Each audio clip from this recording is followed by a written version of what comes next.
Hello, everyone. Welcome to the Real Estate Experience Podcast. Love having you all on here. You know the next steps. Hit that subscribe button. Those of you on the YouTube and those of you who may be in the shower or on the go, whether you're driving, pull off on the side, get out of the shower, hit the 5-star rating on the iTunes would mean the world. And on this experience, we have Andrew, who was on here, who is in just about every niche. He's a coach. He's done over, 500 fix and flip deals. Yeah. He owns multifamily. Just offline, we were talking about a 200 plus unit new construction project. So welcome to the podcast, Andrew. Man, appreciate you having me on, dude. Excited to be here. Yeah. So Andrew, could you give the audience just a little bit more in terms of your background, let's say your 10% that is ultimately your pivotal moments that got you into real estate and shaped you to who you are today? Yeah. I mean, if I back up a little bit, I guess, probably like a lot of listeners or a lot of people that I talk to that are in real estate or trying to get into real estate or grow the real estate business.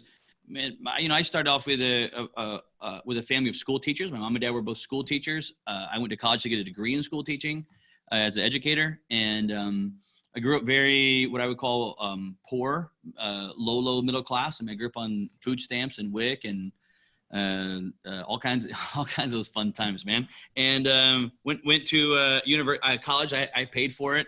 And my parents didn't have any money, so I paid for it. And in college is where I kind of got this idea, like, wait a second, man. If I go, because I was going to be a third generation teacher in my family, I'm like, man, if I go become a third generation teacher, I think I'm going to end up broke when I leave here, right? Like it kind of all snapped for me for a second because my grandparents were broke, my parents were broke. I'm like, well, if I do that, I think I'll be broke.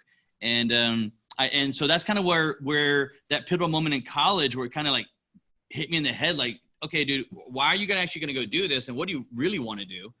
And then in college, I finished it. I didn't quit. I finished college, graduated with a degree in education, but I did while I was in class. Like I remember the teacher teaching and we had our books out or whatever. And I would have a real estate book inside of their book reading in class, how to do real estate basically.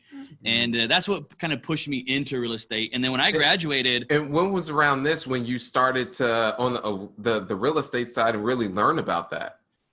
You said when was that? Yeah. When was this?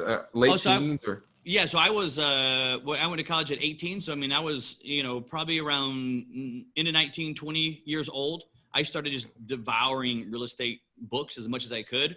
I don't think podcasts were out there yet or none of that stuff was out yet. It was like early 2000s. And so it was basically all books at that time. YouTube wasn't big yet. And so, dude, for me, it was just books. And then I went to clubs. I think you probably know about different clubs and so forth that I started joining and attending. And dude, I was just like a sponge and I tried to soak up everything I could about real estate, kind of a good and bad there. Sometimes you learn a lot of bad stuff that you're like, you look back and think, dude, that guy had no idea what he was talking about. But it's the only way that I could start, right? Like I didn't have money that I could go, even pay a coach. I didn't have money that I could go get this degree or something in real estate. So I did the bootstrap method there, man. Yeah. And one thing that I know your podcast, is you talk so much about money and I'm a firm believer in that. And normally we talk about limiting beliefs and all that. I really want to get your concept of what do you believe, what's the biggest thing that you've learned about money through your career? The biggest thing about money, I would probably say that. Like save it or? No, I would say that money has so many misconceptions to it.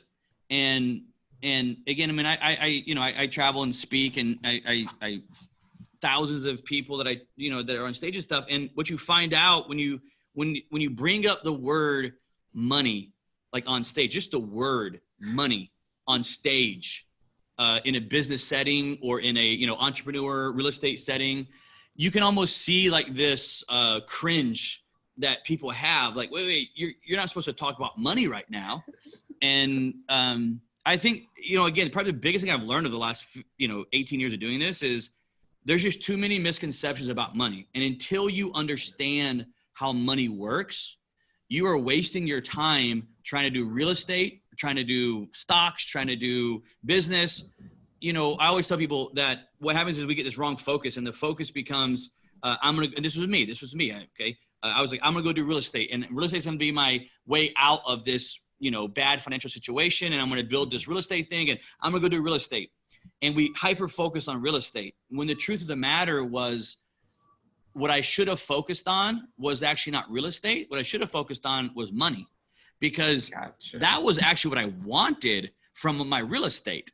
But what happens to so many people, Sterling, is that because money, if you grow up, especially if you grow up in a poor family, money is almost a taboo topic. And so we kind of ignore, like, okay, we don't want to go down that road of money, so let's hyper focus on real estate instead. And we try to go around what we really want. What you'll find is, that's why you'll find real estate investors that have been in real estate for 8-9 years, and they still don't have wealth created because they hyper focus on the wrong thing. I always say that real estate, money is the game. This is the actual game, okay? Real estate or stock or business or whatever that you do, right? That's just the vehicle that you chose to use to get this over here. And until you understand how this thing works, being money, you can't take the vehicle here.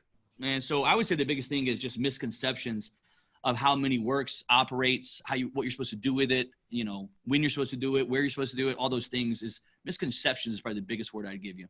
And to take a step deeper, what were a couple limiting beliefs that you had in terms of when you thought about money, and what were those more empowering ones that you ultimately replaced it with that now you use?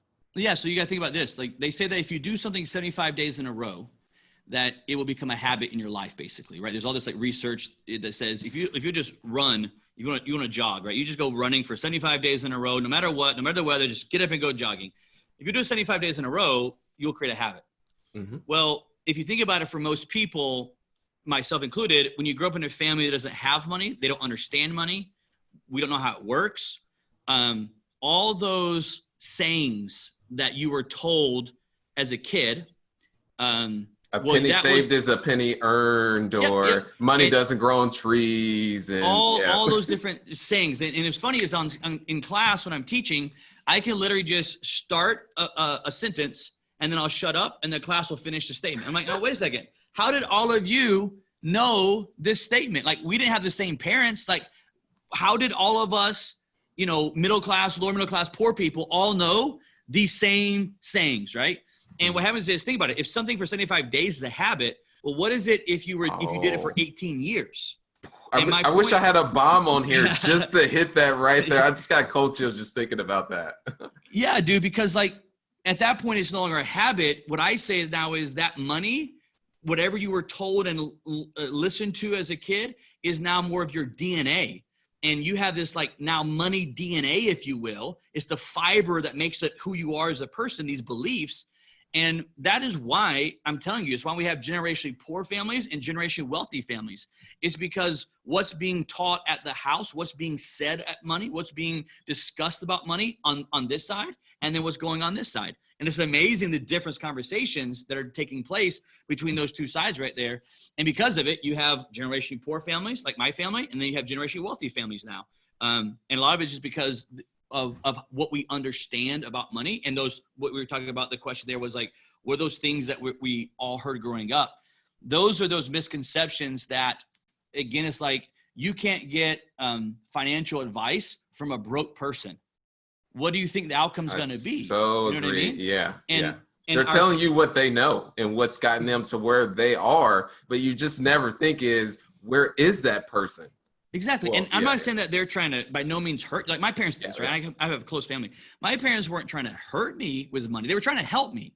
But their understanding and viewpoint of money that was passed down to me, their advice, if you will, would never get me to where I wanted to go, because it only got them to paycheck by paycheck, broke, living, house to house, paycheck by paycheck, just like my grandparents and great grandparents. It was like the same thing.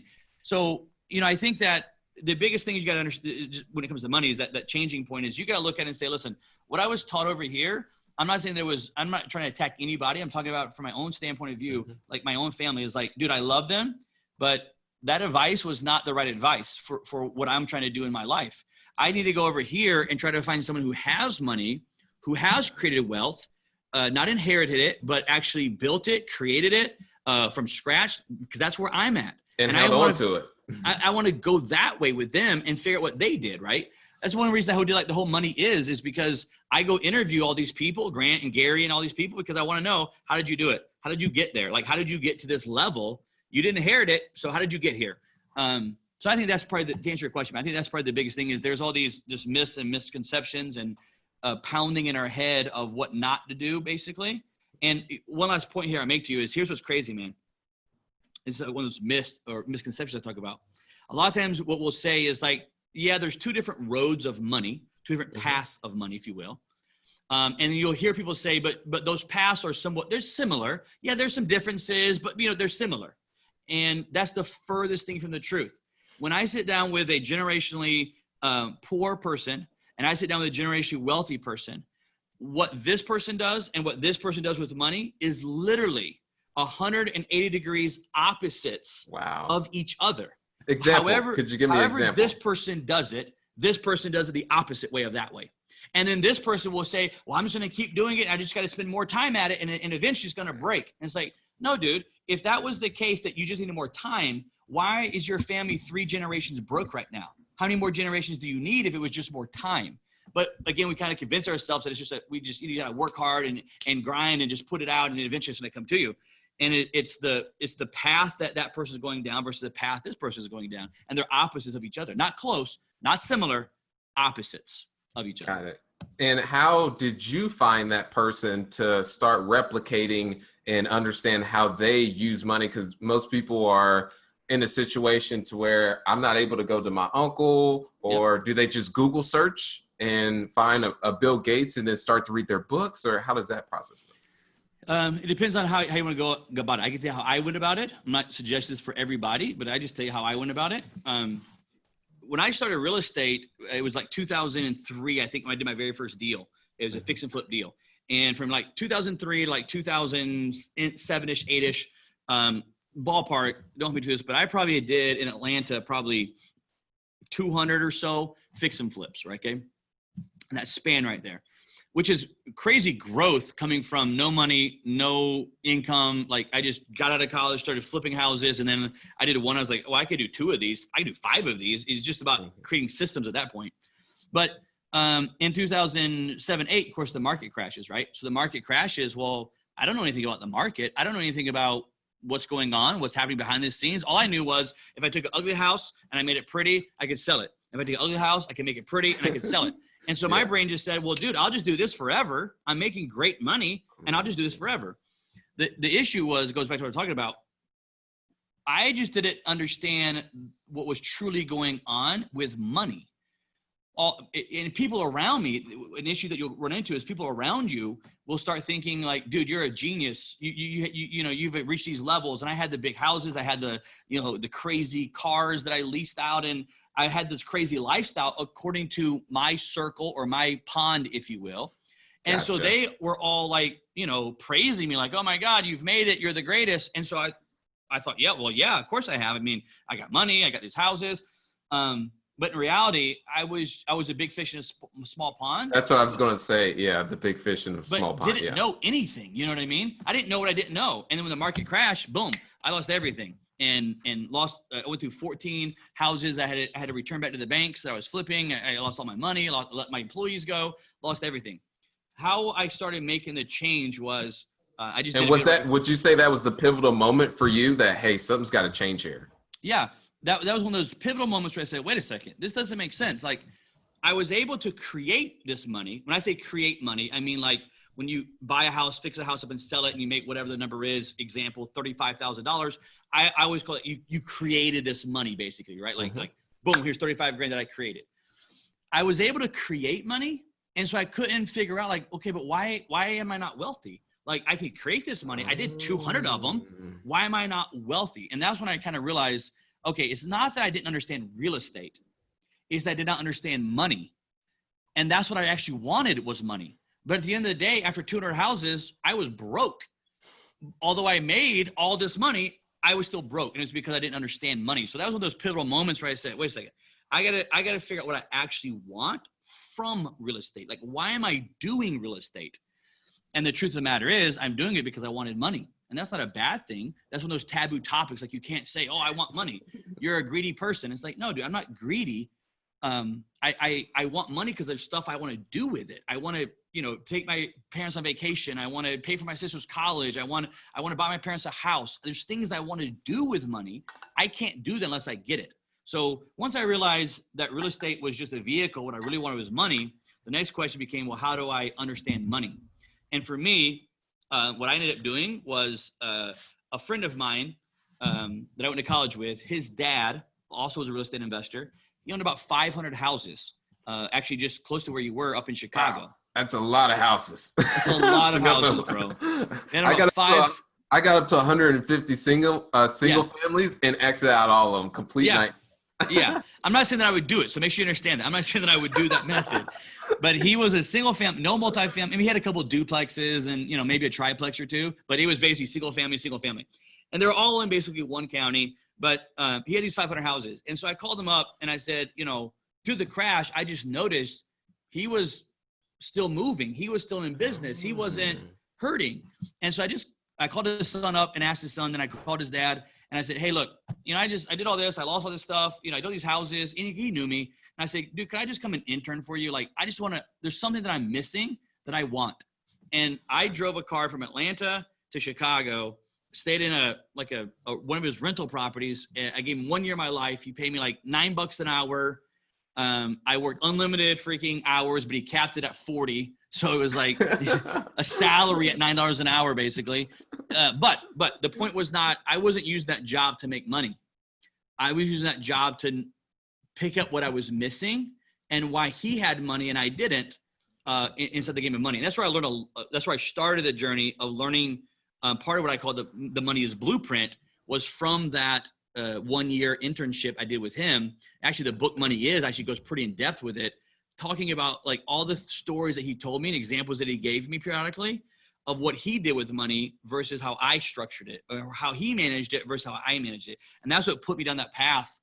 From then on, 2009, I was addicted to not real estate. I was addicted to money, and not in a bad way. It didn't control me, but I wanted to know everything about it because I knew if I could understand it, I could get it. If I didn't understand it, I was never going to get it. I sometimes say that money's like a foreign language. And if me and you do this podcast and you're speaking English and I'm speaking Chinese, it's not going to help people that don't speak our two languages. And if I was speaking Chinese, until you could understand Chinese and communicate in Chinese, then you'll never understand what I'm saying. I could give you the exact recipe of exactly how to go make $1 million per se. But if you don't speak Chinese, it's useless to you. It's just noise at that point. Money's the same way. It's like a foreign language. And until you understand that language and what the subjects and the verbs and the pronouns and the nouns and how to diagram that language of money, you'll never have it. You can flip 150 houses in 1 year. Doesn't mean you're going to have money. It just means you're really good at flipping houses. Just like Sterling, there's engineers that are great engineers that make $400,000 a year as an engineer for Facebook. Mm-hmm. I've taught them when I was out in California. But at the end of the day, they were in my class wanting to learn about money because they were broke. Yeah, you get cut. Working at Facebook, you get cut in half. In terms of just the taxes on that, and then that's and then you consider in the state income. I never even thought about someone who's working at a company such as this, and then that's just on getting cut in half in terms of the tax side. But on top of that, they've got their living, which is very high. And it's very interesting. It goes deeper because most people, like when in class when I'm teaching and stuff, those like, oh man, if I made $400,000, oh I would be so wealthy. $400,000, oh I'd be so wealthy. And it's like no you wouldn't, dude.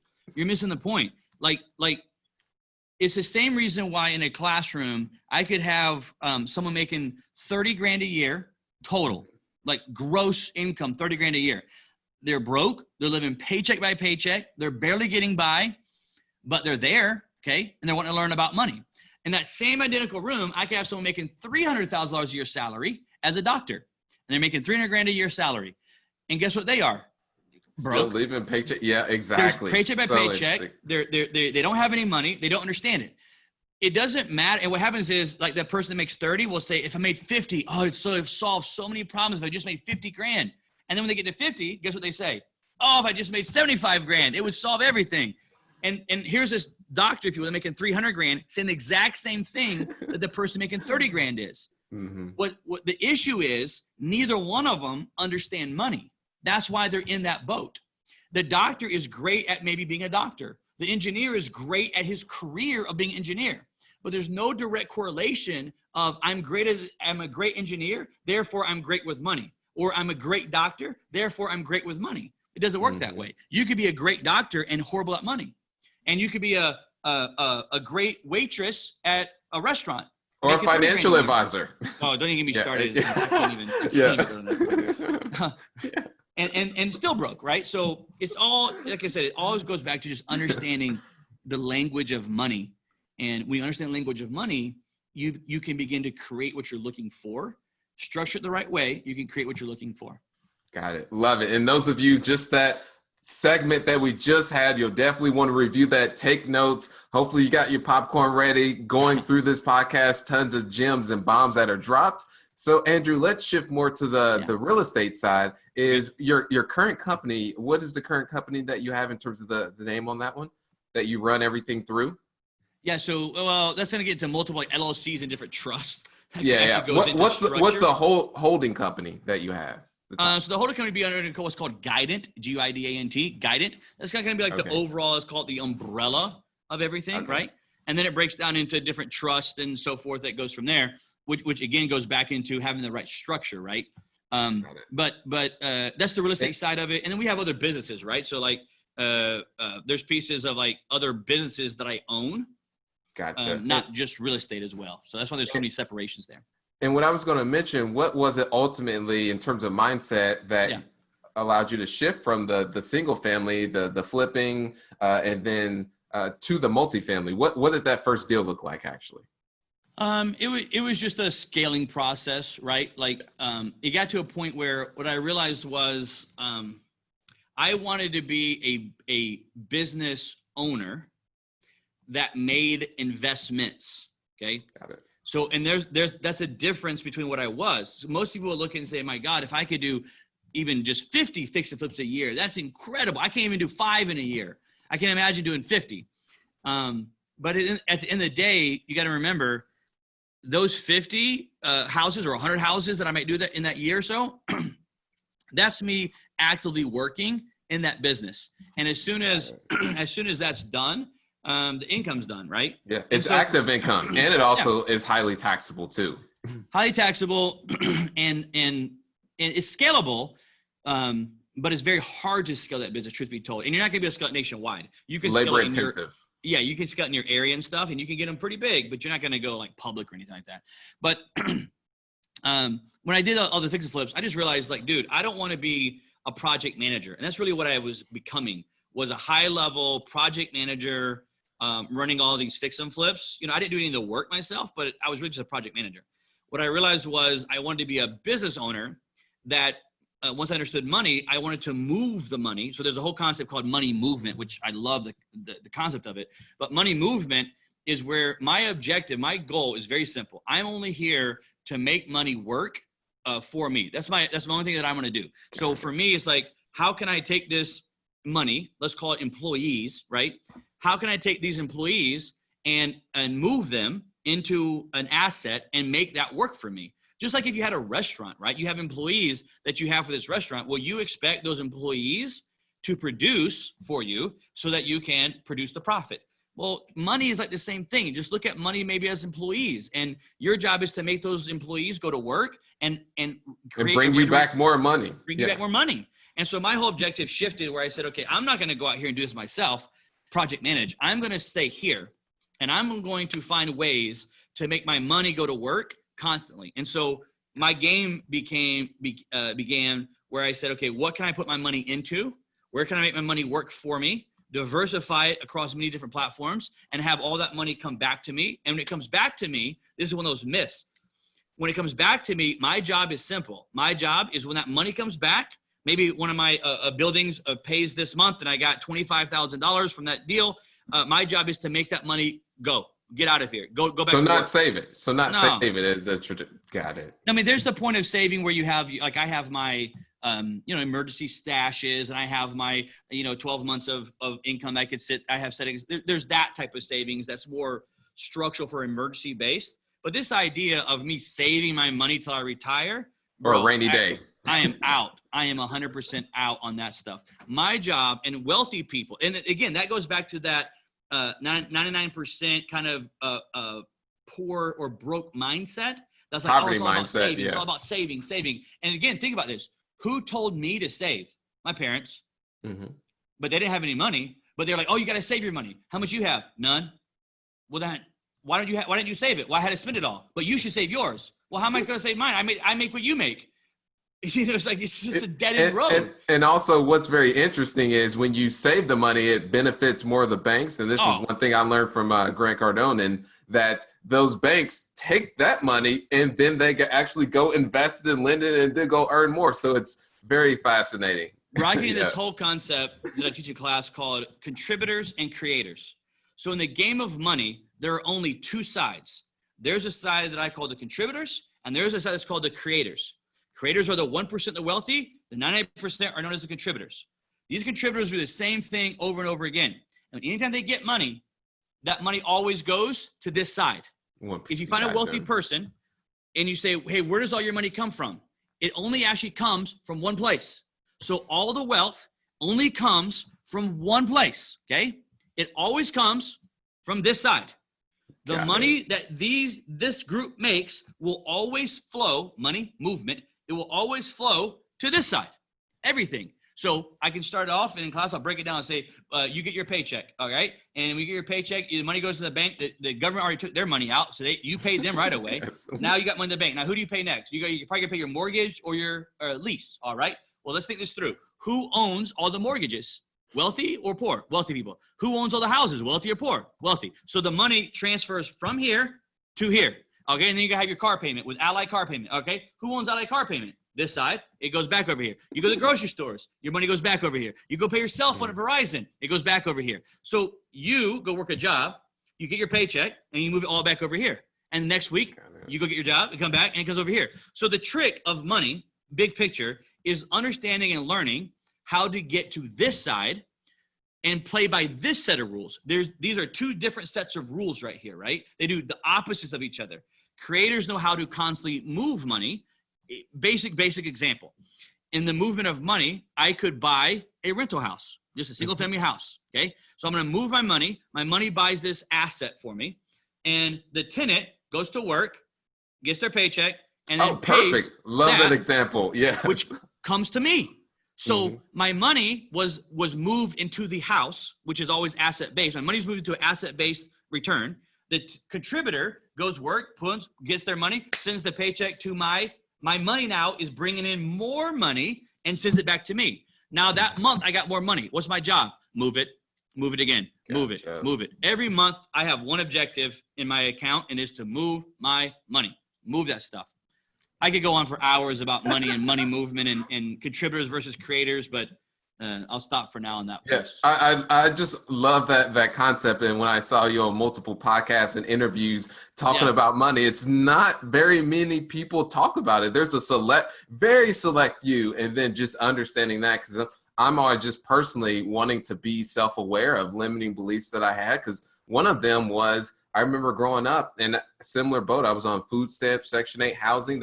One was save. And also I remember that driving around to various gas stations to see which one was the cheapest. Oh yeah. As a kid. And that 2 pennies is massive per gallon. It's massive. At my house, it was like my dad was screaming at us for the lights being on. Like, turn the lights off. You're burning my money. And it's like, okay, that kilowatt is like, 4 cents. But we just grow up with that concept of always saving, and you're burning money, you're losing money, you're saving it, because all that side understands. Remember, this side, contributors, has a set of rules, their own money rule book, and the creators have a different rule book. And until you understand how this side works, you'll always forever, I don't care if you do real estate or not, you'll still be here. It's why, when I go teach classes. Would you say it's like a thermostat or a thermometer, to where, let's say you're at 60% and this is the way you think about money, and that you're the broke poverty mentality, that whenever you start making a lot of money, that either way you won't be able to push past that because you don't have the foundation. Yeah, you can use that example of the thermometer, that you have your money DNA, you have your rules, your principles of money that you live by, that were ingrained inside of you by a broke person. And no matter how much money you make, you'll always be coming back to that same point of not being able to grow past this. I'll give you an easy example here. Again, this kind of goes to the money blueprint that I always talk about. But when most real estate investors or business owners, right? I know you do a lot of real estate. That's why I'm talking about real estate, but it could be business owners. It doesn't matter. As a business owner, when we start this business or real estate, we have this idea that we want to go do this wholesale deal or this rental property or whatever it is, right? And our objective is we're going to make this money. And at the end of the year, I'm going to file my taxes and I'm going to pay nothing in taxes because I have all these tax deductions that I'm going to go take and use. Mm-hmm. And there's good to this, but what happens is that, I don't want to use the word business owner, but for lack of better terms, I'm going to say that business owner continues to that method year after year after year. Before they know it, they're 4 years into business and their business has grown. Yes. They've made some more money. Yes. But every year they're like, oh, score, I did it again. My CPA said I'm negative $33,000. I don't owe anything in taxes. And it's like, listen, dude, that concept right there is why you're broke. Because you're in this trap. And this is getting into a little bit too deep here. But if I ask you where all this information really came from, here's where it gets tricky at. It came from this side telling you what you should do on this side. And then we go do this. It's what you mentioned a while ago. It's how I got into the topic. You mentioned that when you put the money in the bank goes in and then invest that money, makes more money. Okay, but if you really track it down, who told you to open up a CD? Who told you to open a savings account up? Well, it was this side telling this side what they should do with their money, which is always basically give it back to me, let me go do stuff with it, and then I'll go make money and I'll give you a little bit back and you'll be so happy. So what happens in the game of money is on this side, we can play this little tax game where it's like, oh, I'm 5 years in a business and I still pay nothing. I'm beating the man. I'm beating the gut, you know. And in reality, you gotta understand, you're broke. Like there's nowhere else for me to say it. You're broke.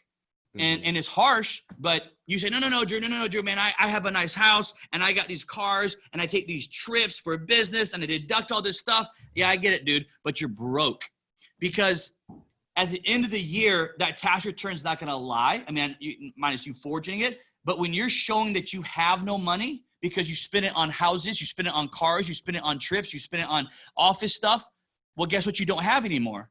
The money. So if you don't have the money, you are broke. Where the wealthy, watch this. You ever hear these stories on like news and stuff, Sterling, where it's like such and such millionaire, a person, or such and such company that we know of, made, whatever, I'll make a number, made $9 million this year and paid nothing in taxes. You ever hear those stories before? Yes. Okay, so here's what happens. This side hears that shit. And we're like, whoa, what? What do you mean you made $9 million to pay nothing in taxes? Because on this side, if we were to make $9 million, guess what we would do with it? Spend $9 million so we'd pay nothing in taxes. And so what this side thinks is that the way that the wealthy are doing it is they're paying this tax deduction and they're not making any money. It's like, no, dude, it's not true. Listen to what they said. He made $9 million, but paid nothing in his tax bracket was zero. Therefore, he made $9 million and kept $9 million. This is why they're wealthy. When they made the $9 million, they kept the $9 million. When we make the $9 million over here, we spend the $9 million on deductions and we're at zero. So who actually has money? This side. And this is where so many investors, if you're listening to me right now, I love you because I was you. This is what you're doing. And I would say, just to be transparent, it's a high probability, and I'm just going to call myself out. I'm on that side with the deductions and figuring that and does this other concept that you're mentioning with someone making the $9 million, is that when someone pays themselves $1? No, it could be. There's tons of different strategies over here. Okay, understood. I don't mind going through some of them with you, but there's all these different strategies that the wealthy use because they understand money. And when you understand money, the rule book is different. And so once you understand how money works and things you can do with it, I'll give you an example. This business that I have right here, Money Is. Part of what I did in this business was when I started it, I had my Roth tax-free account which I use a solo, not an actual Roth. I use what's called a solo 401k with the Roth component. I had my solo Roth buy the shares of this company. So Got it. my tax-free Roth, and this is one example, there's many ways, I'm just showing you this right now. My tax-free Roth owns, say 100% shares of this company. So which will change how you view your business. Because now if my brain says, wait a second, all the money that I actually profit will go back into my tax-free Roth account that I won't pay taxes on from here on out. Well, then your mind shifts. And now you're, instead of saying, how do I spend this to deduct it? You'll say, how do I create more to put it back over here? And gotcha. you'll have this huge shift in just how you view what you're supposed to do with money. So like when I make money and money is, I want to profit as much as I can. I don't want to spend it. I want to profit it so I can move it over here into a tax-free account from here on out for the rest of my life.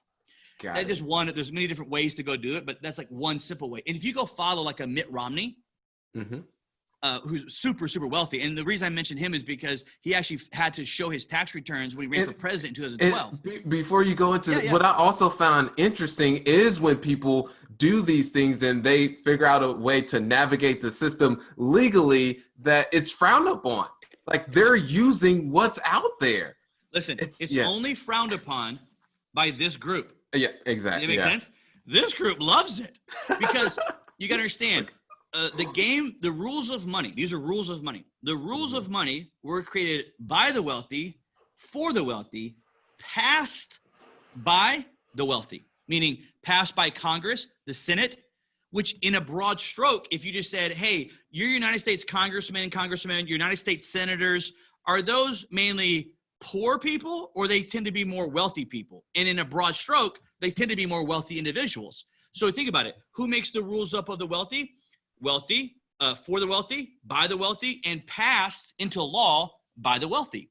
So on this side, we love the rules because we're not breaking the law by any stretch of any imagination. We're not breaking the law. We're actually following the law to the T. Matter of fact, in class, what I always tell people is if we actually want to sit down and bring in the IRS or whoever it is in the room, you would find that this side is actually the one breaking the laws, the little like IRS laws of money.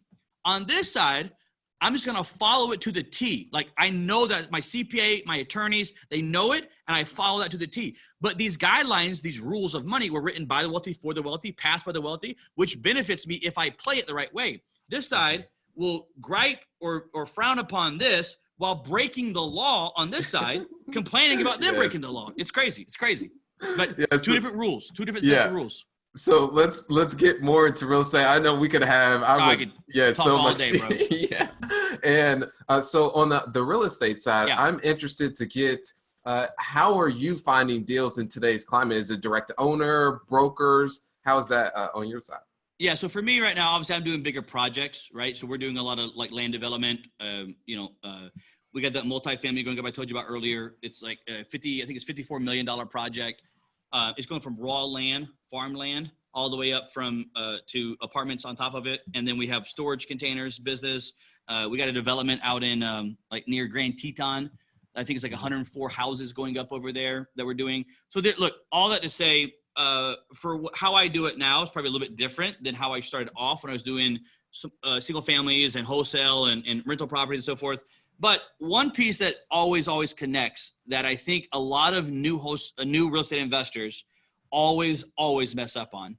And that is, I would tell you that the majority of my deals now and the majority of my deals in the past, single family type homes, duplexes, triplexes, the main source was from one simple word called networking.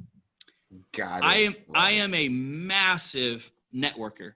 And I always tell people. And is this due to your personality, or you just got a knack for? Yeah. So it's a mixture of both, right? I was doing a podcast earlier with a guy. We started talking about this a little bit, and my personality is I want to know what you do, and I want to learn about you, and I want to see if there's something that I can take from you, if you will, learn from you, and go apply it to my life. But most of that came from money, because what I realized was Everything ties back to that. Love it. Dude, I mean, think about it. I mean, think about it. I love it. Yeah. I can go into the biblical side of it, right? Like, you know, money ties into every last thing you want to in life. You'll find a thread. What's the number one cause of divorces in America? Money. So it's money, right? Because there's financial stress, financial problems. They get angry because they're not where they want to be, and it boom, blows up. And it's why they track it and said the number one cause of divorce is money. You can talk about health, you can talk about anything you want to do. Money's going to tie into it, okay? But on this side, what happened was as I wanted to learn more about money, I had to go talk to people that actually knew money. And so it just put me on this journey of always asking questions and networking and saying, hey, how do you do this? Or how would you structure this? Or and again, you got to be very smooth and articulate with it, right? And the biggest piece of networking is you always have to give first. If you are a networker where you're always trying to take first, you'll never get anywhere. Networking, true networking, is for me to give you whatever I can give you. And hopefully, I'm going to give it with no strings attached. And hopefully, you'll come back with some a benefit for me. Sometimes they do, sometimes they don't. But I'm not mad or upset if they do or don't, because for me, I truly have to be giving from a place of no strings attached, right? This is how actual true networking is going to grow. Well, as I networked with more and more people, whether it be single family people, wholesalers, and so forth, my network began to expand. And when my network expands, my opportunities expand. And so for me, I wanted to grow this network where I had more and more opportunity. This apartment deal that I'm telling you about was from someone in my network who brought me the opportunity. It wasn't that I went out and I said, oh, here's a perfect piece of land. You know what I should do? I should go build an apartment complex. No, bro. There was somebody else that was out there hustling and grinding. And I had just networked and built relationships that they wanted me. They brought me an opportunity. And so, like I said, remember I said, my job is to move money. So to technically move money, I had to have opportunity. To have opportunity, I have to have a network. So my whole focus is like network. Who can I meet? Who can I talk to? Who can I sit down with? Who can I go to lunch with? And the more that I put myself out there, the more my network grows. The more my network grows, the more opportunities I have. The more opportunities I have, the more I can move my money into all kinds of different things without being an expert at each thing. You see, because you can't be an expert at everything, right? On this side, we become experts at what we're good at. We all have strengths. I play into my strengths. So I want to build and improve what I'm good at, my gifts that were given to me, basically like from God. I want to build upon those strengths. And I will be good at what I do. And then when I want to do something else, someone else has that strength that I don't have. So I will then allow them with money. I will pay them or invest with them, whatever it is, to get that strength, but let them be that strength. On this side, it's funny. On this side, you have the opposite effect, because it's always opposites. On this side, you have jack of all trades, master of none, which is why this side is always broke. And on this side over here, you don't have jack of all trades. You have, I know what I'm good at, and I do that right there. There's a great illustration I want to give you real quick. It's like if you're listening to me right now. One thing I do want to mention for everyone is he just broke down network is your net worth, and just the power of that. And also in that is being of value to the other person, not just going in, making it about a take. So phenomenal gems on that. And then also focusing on your strengths versus your weaknesses. That's one thing that I have personally done myself, and I see other high achievers. And what's interesting is I feel the misconception is that you have to you have to build up on your weaknesses, which I feel that is completely irrational, because if you're focusing on that, you could just delegate, get a partner or hire in that to allow you to scale that much faster. Dude, 100%, dude. All those points right there. Show me I always say this in class, show me your net worth. And your network. I will show you your network. Okay, got it. I show the way. Show me your network, and I will show you what you're worth. Your net worth, right? Show me your friends, and I'll show you your future. Dude, that is 100% true. I mean, if you're listening right now, just think about your 5 closest friends. Okay, not your coworkers, not your family, your 5 closest friends. Like if you're gonna go to dinner with someone right now, who would you call? That person right there. Okay, that's your friend that's gonna say yes to you, right? Okay. Now think about those 5 people and their financial situation. and then start looking at your financial situation. And what you're going to find is those are like mirrors off each other. They're very, very similar to each other because there's an old saying that says birds of a feather flock together. That is never more true than money. Broke people hang out with broke people. Middle class hangs out with middle class. Rich hangs out with, and wealthy hangs out with wealthy. So your job, my job in networking was to grow and get out of, because who in my network was going to bring me opportunity? My buddy who worked at the grocery store? There's no opportunity coming that way. So for me to grow, scale, I had to grow my network. The point I want to add to you, though, on the strength thing, bro. This is a big misconception with entrepreneurs, is that we all have strengths, we all have weaknesses. And so many people want to talk to you about you should, focus 20% of your time on building your weaknesses and, round this out where you're a better person. Dude, I 100% disagree with that crap, okay? If you look at it, and also just understand, who always talks about that? This side. This side is always talking about, no, dude, find out what you're good at and go crush that thing right there because that's your gift. If you look at this, is easy way to understand it, right? On a scale 1 to 10, I'm going to give you one of my strengths. I'm going to give you one of my weaknesses. Okay. So on a scale 1 to 10, 10 being the best, 1 being the worst. Let's use the topics of accounting, bookkeeping, okay, as one of our illustrations, and you just use the other topic as vision, right? Being a visionary and seeing the future and being able to lead people down to a vision. Okay. So these are two different topics here. If you put those on the scale 1 to 10, I would tell you that my bookkeeping, accounting skills are probably around like a 3, 1 being the lowest, okay? If I told you my vision, like as far as me being able to create a vision, communicate the vision, have an effective vision, inspiring vision, okay? I put that like maybe at a 7. Okay, let's just say starting off, I'm at a 3 and a 7. Okay. If I go dedicate all this time, effort, energy, and learn about accounting and go to school for it and YouTube everything and make myself read an accounting book a month because I'm going to get better at this, maybe I go from a 3 to a 5. Yeah, because I'm not going to go to a 10 because I never will understand it like someone else understands it. So maybe it may not be something you enjoy, or it doesn't even come naturally to you. Exactly. Yeah. And your gifts come naturally to you, right? So now you're trying to go with what does not come naturally. And they actually say there's a study that says you're only going to go about 2 to 3 notches in general. A person can only grow 2 to 3 notches realistically. So I go from accounting that's a 3, and after all this time, effort, energy, I go to a 5. Which means at best, my company, if I do this job, we will have a mediocre at best accountant for our company. Well, you can't scale and grow a business to $54 million projects with an average, mediocre, sometimes good, sometimes bad bookkeeper in your office. Great. But if I spend that same time on what I am good at, in this example, creating visions for our company, I go from a 7 to a 9 or a 10.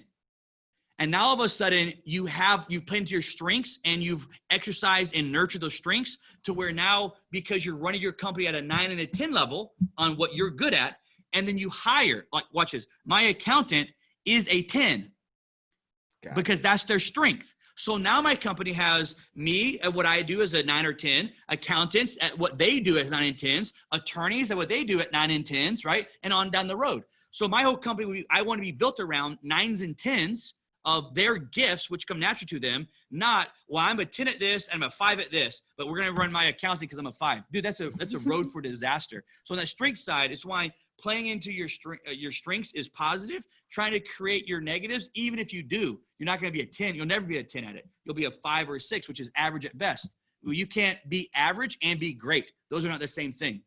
I agree. All right. So, yeah, absolutely. I'm going to start preaching here in a second, bro.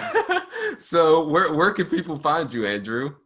Yeah, dude. So you can just go to moneyis.com, right? So you go that's my website. You could also go to andrewcordle.com or go to moneyis.com. Either one of those, man. You guys can follow me there. Perfect. And one last question for you, Andrew, is why do you believe we're here on this earth? I believe that this is a good question, and I like it because most people on podcasts won't ask a question like this. I believe that we all have a purpose.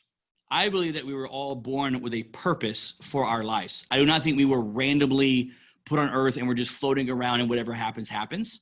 I believe that we all have a actual purpose to be here.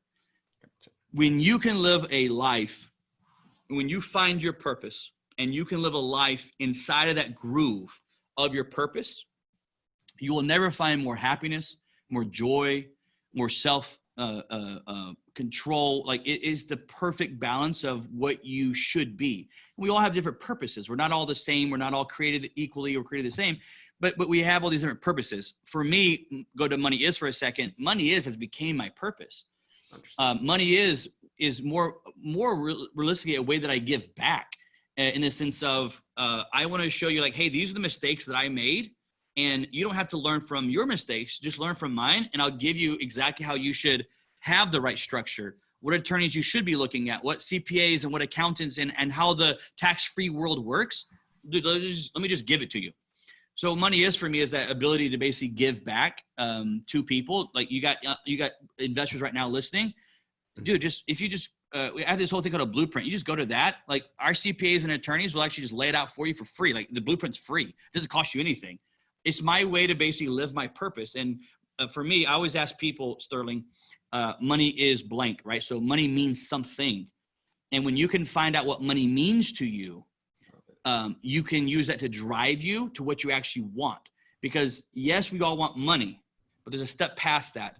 And that goes into, but why do you want the money, right? So you're going to do real estate. Why? Because you want money. I 100% agree with you. Okay, but why do you want the money? And when you can figure that one out, that's where that magic really begins to happen. So money is, for me, if I answer that for everybody, the answer is money is influence.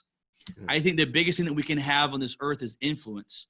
The more that I can influence and impact people, businesses, entrepreneurs, family, friends, the more fulfilled my life will be. So my word is, I want money because I want to help influence and shape my community, my people, my church. I want to help build and influence that side of it.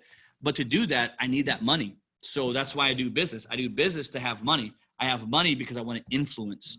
And so for me, I think, that big question you're asking, I think that everybody has a purpose. You have to find your purpose, live in that groove, and you'll never be unhappy. It's not that there won't be tough times. It's not that there won't be hard times. It's just that, at your core, you're right where you're supposed to be, doing exactly what you're supposed to do.